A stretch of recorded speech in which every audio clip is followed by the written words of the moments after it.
One of the most proven ways to get a really pleasing image out of your footage is to emulate film characteristics. This is what we've come to know and love about our favorite movies. Whether you're beginner or advanced, having a tool that allows you to easily recreate the DNA of the film look is a very invaluable tool. Today I'm going to show you how I used the Dehancer film emulation plugin on these really interesting shots I took in between a photo shoot I was doing for a very talented local fashion designer on my island. So first things first, I group all my shots based on their cameras, and then I add some group pre-clip adjustments and some post-clip adjustments, and that would be the CST's inputs and outputs. I was shooting with the Panasonic S1ii, and so I do the conversions here, and because this was in ProresRaw, I add the correction LUT for ProresRaw from Panasonic. Instead of a CST output, I'm using a 2499 DRT, which you could substitute for Davinci's default CST, but I like the way that this DCTL processes the colors a lot more than the base CST. First thing I do is I usually turn on Dehancer, just so that I know what I'm going to be working with. Now, the thing I like the most about Dehancer is it has a ton of options, but when you first turn it on, all these options are turned on and they're not set correctly. So you're going to want to fix Dehancer to your color space, and you're going to want to turn everything off. Okay, disable everything and slowly start to add the things that you think are going to be essential for your look recipe. Okay, now this takes a little bit of knowledge to understand how these are going to affect your image.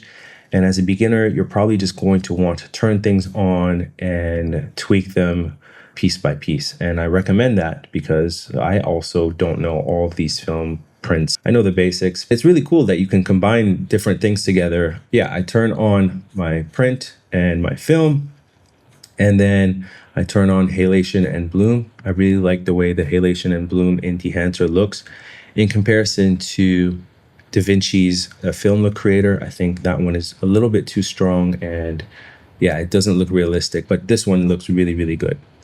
I don't use film grain. You know, it's very trendy right now, but sometimes I find it tacky, and I feel like people just turn it on to legitimize their look and think that because they have film grain, it's like a really good look. But personally, I'm not a fan of film grain, and if I do use it, it's on a case-by-case basis.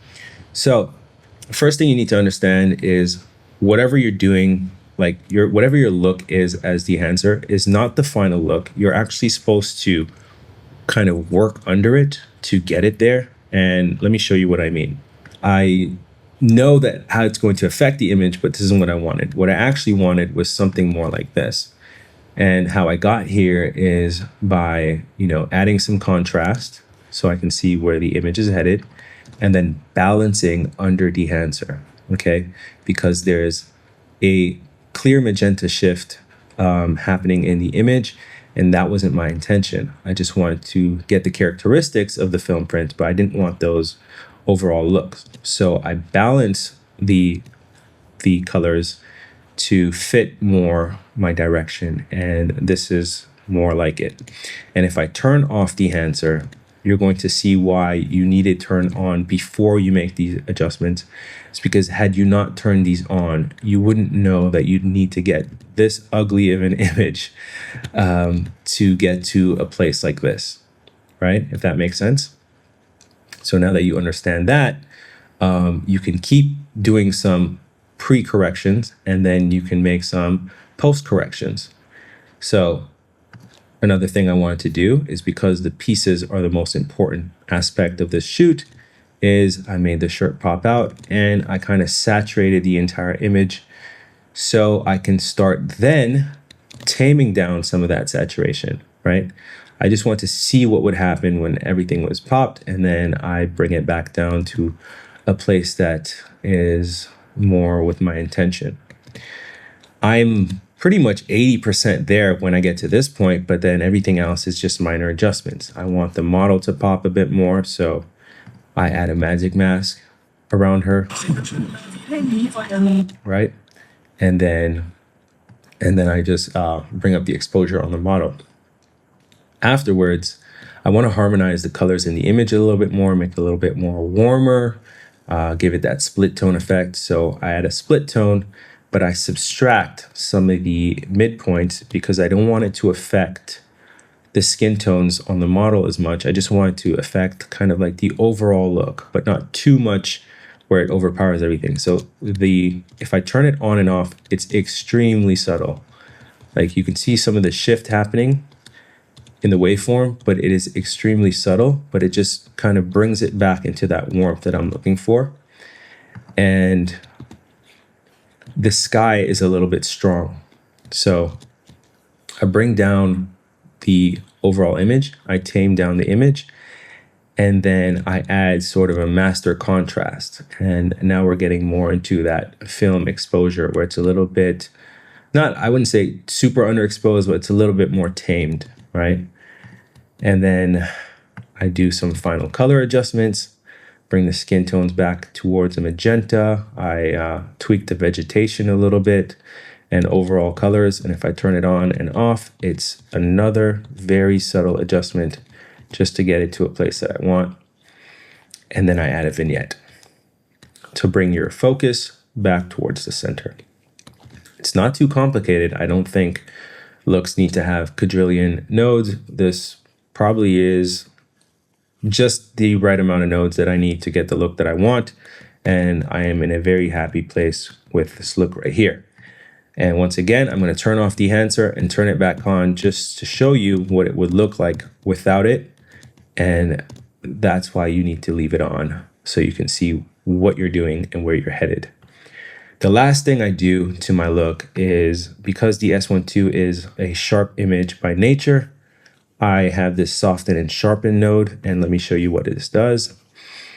It kind of removes some of that digital sharpening in the image. You see? Now, when we're zoomed in and pixel peeping, it's more obvious, but when we're zoomed out, it's extremely subtle, and it just removes some of that edge. It's very hard to see, but it removes some of that digital edge that you would get in the image. And then finally is the noise reduction. If you look into the shadows, the noise is kind of strong.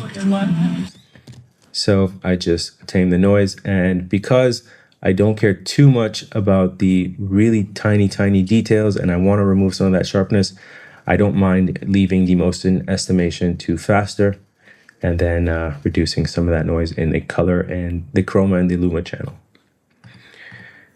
Now, does the look good? Is this what I wanted? Yeah, I'm very happy with it.